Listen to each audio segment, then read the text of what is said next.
አደራችሁ የታሚ ምክንያታዊ ድምጽ ታሚ የሪጅናብል ቮይስ የተሰኘ ፕሮግራም ነው። በመጀመሪያ አድማጭ ተመልካቾች ይህንን ፕሮግራም ፎሎ እና ሼር በማድረግ ለብዙሃን ታዳርሱ ዘንድ በአክብሮት ጠይቃለሁ።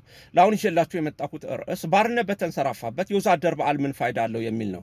ካርል ማርክስ ዳስ ካፒታል በተሰኘ መጽሐፉ በ17ኛው መቶ ክፍለ ዘመን በአውሮፓ የተቀጣጠለው ኢንዱስትሪያል ሪቮሉሽን ወይም የኢንዱስትሪ አብዮት ስልተ ምርቱን ማለትም መሬቱን ካፒታሉንና ማሽነሪውን በተቆጣጠረው ቡርዣውና ጉልበቱን ሸጦ በሚያደርግ ወዛደር መካከል የነበረውን የበዝባዥና የተበዝባዥነት ግንኙነት የካፒታሊዝም ስርዓተ ማህበር የቆመበት ኢኮኖሚያዊ መሰረት መሆኑን ካብራራ በኋላ ይህ የበዝባዥ ተበዝባዥ ግንኙነት መጨረሻው የካፒታሊዝም ስርዓተ ማህበር መጥፊያውና ማብቂያ መሆኑን የገለጸበት አንኳር ሐሳብና ስራው ሲሆን ይህ ለማርክሲስቶቹ ሶሻሊስታዊ ፍልስፍና እና ስርዓት ዋና ግብአት ሆኖ በሩሲያ የ1917 ቦልሸቪክ አብዮት በቻይና፣ በሰሜን ኮሪያ፣ በምስራቅ አውሮፓ፣ በላቲን አሜሪካ፣ በአፍሪካና በኤዥያ ለተቀጣጠሉና የብዙ ሰዎችን ህይወት ለበሉና ለቀጠፉ ሚሊዮኖችን ላረገፉ ከፍተኛ ሀብትና ንብረት ላጠፉ ጦርነቶችና አብዮቶች መነሻ ሆኗል።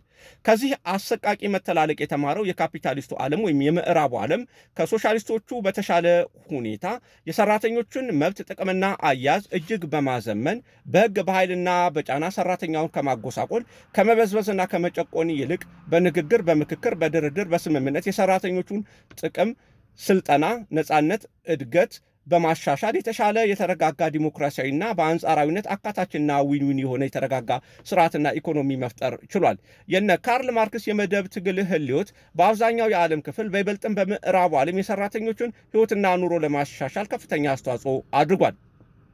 መፈክርና ሰልፍን እንደ ስኬት በሚቆጥረው የሶሻሊስቶቹ መንደርና ካምፕ ከወሬ ያላለፈ በዓመት አንድ ቀን በሰልፍና በባዶ ቀረርቶ በሚከበር የወዛደሮች ቀን ወይም ሜይዴይ እንዲኖር የራሱን አስተዋጽኦ አድርጓል።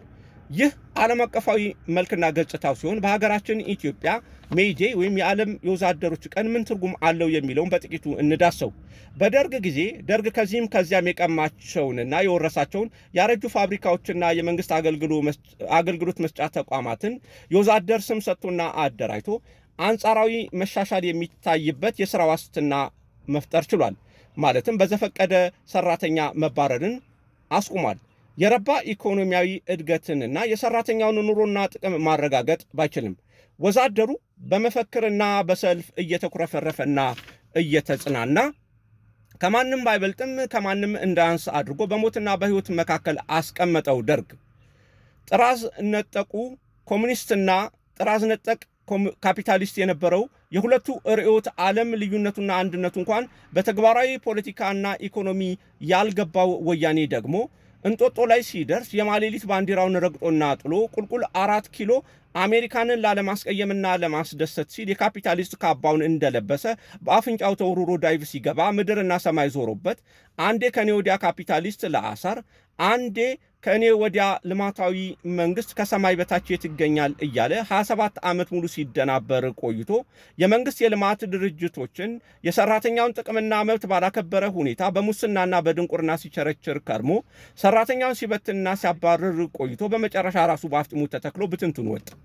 ከአብዮታዊ ዲሞክራሲ የድንቁርናና የአምባገነንነት ማማ ላይ በአንድ ጀንበር የካፒታሊስት ጠጣር አለት ላይ በአፍንጫው ዘሎ የተፈጠፈጠው ብልጽግና ደግሞ የካፒታሊስቱ ዓለም ዋነኛ ደመጣጭ አውሬ በሆኑት የአይኤምኤፍና ወርልድ ባንክ እቅፍ ወድቆ የዘንዶ ጉድጓድ ዘሎ ገብቶ የጀመረው የሀገሪቱን ተጨባጭ ሁኔታና የህዝቡን የኑሮ አቅምና ፍላጎት ያልተረዳው ሪፎርም የፈጠረው ቀውስና ችግር የዋጋ ግሽበት፣ የኑሮ ውድነት፣ የበለጠ ድቀትና ውድቀት የሚያመጣ ቁጥር ስፍር የሌለው በአናት የሚጫን ታክስና ግብር አብዛኛውን ሰራተኛ ወዛደሩንና ነጋዴውንና ኢንቨስተሩን ሳይቀር ከመኖር ወደ አለመኖር የወሰደው ሲሆን እነዚህ ችግሮች ተመልሰው የጸጥታ፣ የደህንነት፣ ያለመረጋጋት ስጋት ፈጥረው ወደ ሌላ ቀውስ ሀገሪቷን እየገፋት ሲሆን ይህ ጉዳይ ደግሞ ተመልሶ ባለሀብቶችን የሚያሸሽና ኢንቨስትመንትን የሚያቀዘቅዝና የሚያቀጭጭ ሆኗል። ለዚህ ችግር መነሻ ምክንያቱን ወይም ሩት ኮዙን አውቆ ምላሽ ከመስጠት ይልቅ የችግሩ ምክንያት ያልሆነውን አዲስ ኢንቨስትመንት ለማምጣት በሚል ቅንጣት ፋይዳ የሌለውን 5 ቀን ከስራ የቀረ ሰራተኛ ይባረርልኝ የሚል አሳፋሪና መሳቂ አዋጅ ይዞ መጥቷል። ዘመናዊ ኢንቨስትመንት ሁሉን አቀፍ፣ አካታች፣ ምቹ በሆነ ፖሊሲ የሚመራ እንጂ ባለሀብቱ ሰራተኛውን የማባረር መብቱን በማስፋትና የሰራተኛውን መብት በመሸጥ ማረጋገጥ አይቻልም።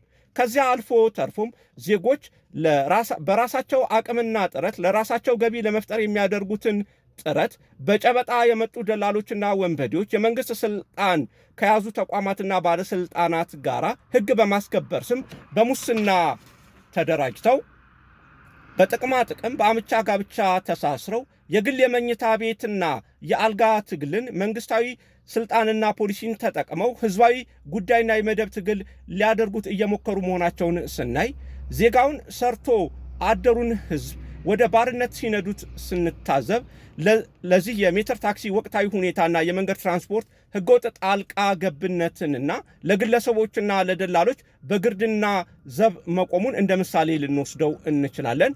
ከዚህ በተጨማሪም ከሌሎች የሰራተኛ ማህበራት፣ የሰብአዊ መብት ተሟጋች ተቋማት ወዘተ የሚወጡ በሰራተኛው ላይ የሚፈጸሙ ህገወጥና ኢሰብአዊ ተግባራት ቁጥር ስፍር የላቸውም።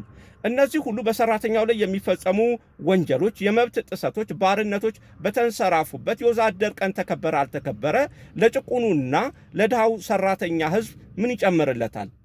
ጉንጫቸው እንደ ቅቤ ቅል የሚያብረቀርቅ ባለስልጣናትና የሰራተኛው ተወካይ ነን የሚሉ አስመሳይ ባሪያ ፈንጋዮች በአማሩ አዳራሾችና በ5 ኮከብ ሆቴሎች ተሰብስበው የሚያሰሙት ፍሬ ቢስና ባዶ የቃላት ኳኳታና ዲስኩር እንዲሁም መመሰጋገን ረሃብ ጨጓራውን እንደ ኤንስ ሞተር ለሚያስጮኸው ወዛደር ምን ይፈይድለታል? የዕለት ጉርስና የዓመት ልብስ ይሆነዋል? የብልጽግና መንግስት ነገሮች መመለስ ወደማይችሉበት አዘቅት ከመውረዳቸው በፊት በዚህ ጉዳይ ላይ በጥልቀት ሊያስብበት ይገባል። ዘመናዊ ኢንቨስተር የሚያየውና የሚፈልገው ሰፊ ሰራተኞችን የማባረር ስልጣንና የመጨቆን ስልጣን ሳይሆን ዝቅተኛ ሙስና፣ ከፍተኛ የመግዛት አቅም ያለው ሰፊ ህዝብና ገበያ፣ ያልተንዛዛ ቢሮክራሲና ፈጣን የመንግስት አገልግሎት፣ አስተማማኝ ጸጥታና ሰላም፣ የማይቆራረጥ የውሃና የኤሌክትሪክ አገልግሎት፣ የተረጋጋና በጥልቅ የታሰበበት በየቀኑ የማይዋዥቅ ፖሊሲ፣ ህግ፣ ደንብ፣ መመሪያ፣ አስተማማኝ የሀብትና የንብረት ህግና ጥበቃ እንዲሁም ዋስትና፣ ዘመናዊ ግልጽና ፌር የሆነ የባንክና የፋይናንስ ስርዓት ነው የሚፈልገው። ከዚያ በተረፈ ሰራተኞችን የሚጨቁን በየ50 ሜትሩ የትራፊክ ቅጣት ሲያድል የሚውል ሰራተኛን 5 ቀን ሲቀር አባሩልኝ የሚል ኋላ ቀርና ዘመን ያለፈበት አሰራር የሚፈልግ ኢንቨስተርም ባለሀብትም በዘመናዊው ዓለም የለም። የብልጽግና መንግስት ደግሞ ደጋግሞ ራሱን መጠየቅ ያለበት ቁልፍ ጥያቄ ቢኖር ባርነት በተንሰራፋበት የወዛደር በዓል ምን ፋይዳ አለው የሚል ነው። ለአሁን አበቃው። አመሰግናለሁ።